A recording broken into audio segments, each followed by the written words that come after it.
आप सभी का इस वीडियो में स्वागत है। अब तक हम 3 त्रिकोणमितीय सर्वसमीकाओं का अध्ययन कर चुके हैं। आज हम इस वीडियो में त्रिकोणमितीय सर्वसमीकाओं पर आधारित कुछ दिलचस्प उदाहरण देखेंगे। यदि सेक थीटा जमा टेन थीटा का मान p है, तो क्या आप सिद्ध कर सकते हैं कि p का वर्ग घटा 1 बटा p का वर्ग जमा 1 बराबर होगा साइन थीटा के? चलिए देखते हैं। हम दी गई समीकरण के बाएं पक्ष पर चर्चा करते हैं, जहां दी गई जानकारी अनुसार p के स्थान पर सेक थीटा जमा टेन थीटा रख हल करते हैं, जिससे हमें निम्न समीकरण प्राप्त होता है, जिसे हम इस प्रकार लिखते हैं। और इस समीकरण में त्रिकोणमितीय सर्वसमीका 1 जमा टेन थीटा का वर्ग बराबर सेक थीटा का वर्ग का प्रयोग करते हैं, जिसे हल करने पर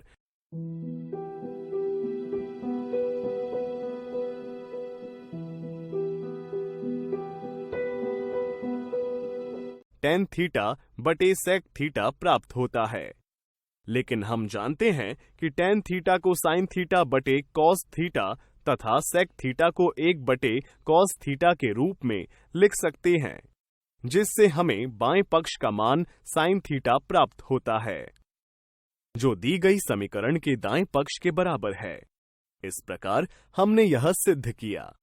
लेकिन क्या इस समीकरण को सिद्ध करने का केवल यही एक तरीका है? जी नहीं, इसे हम अन्य तरीकों से भी हल कर सकते हैं। आइए देखते हैं।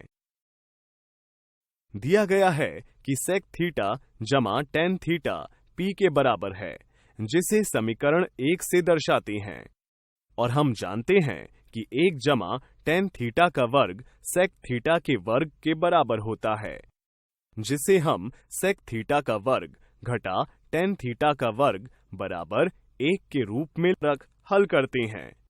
और समीकरण 1 से हम जानते हैं कि सेक थीटा जमा टेन थीटा p के बराबर है, जिसे यहाँ प्रतिस्थापित करने पर हमें सेक थीटा घटा टेन थीटा बराबर 1 बटा p प्राप्त होता है, जिसे समीकरण 2 से दर्शाते हैं। अब यदि समीकरण 1 व 2 को जोड़े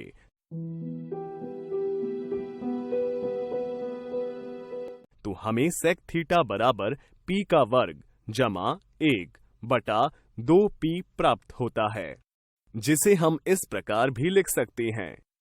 चूंकि हम जानते हैं कि कॉस थीटा बराबर होता है 1 बटा सेक थीटा के, इसी प्रकार यदि समीकरण 1 में से समीकरण 2 को घटाए तो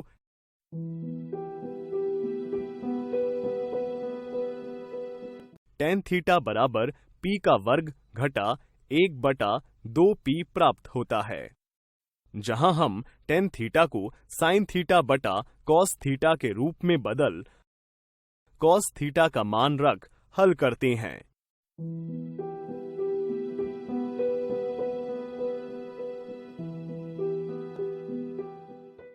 और देखते हैं कि हल करने पर साइन थीटा का वही मान प्राप्त होता है, जो कि हमें प्रश्न में दिया गया था। इस प्रकार हमने सिद्ध किया कि दोनों पक्ष बराबर हैं।